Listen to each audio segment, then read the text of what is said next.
Good morning sa aking prinsesitay. Nagpagawa po ako ng mga pictures po niya. Hindi ko alam kung kailan darating. Kasi mag-aakit din ako sa taas. Yan.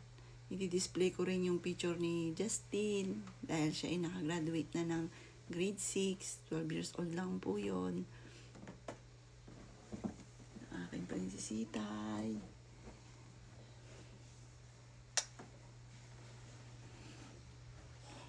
Sa mga hindi pa nakakaranas ng mga kagaya na nangyari sa akin.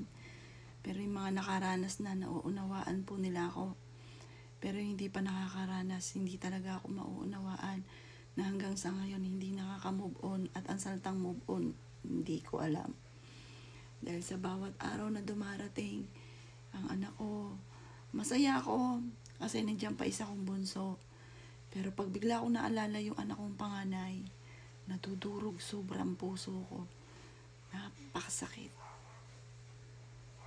Kaya minsan nililibang-libang ko na lang yung sarili ko. Inaalis sa isipan pero hindi maaalis. Nandun at nandun pa rin. Bigla na lang natatahimik ka. Makikita mo siya. Nakatawa. Nakahiga. Sasabihin, Mami, kape. Mami, Mami. Hindi ko talaga makalimutan. Mabait na bata ito. Sobra-sobra itong magmahal. Sobrang magmahal.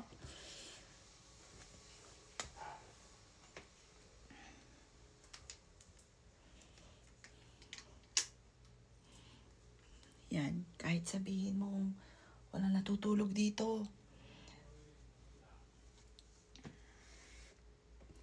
Hindi na nakikita na madumi ang sahig. Yan. Malinis po yan. Araw-araw punas. Yan.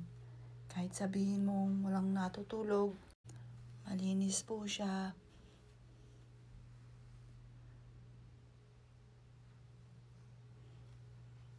Anak, I love you. Saan ka man naroroon? Anak,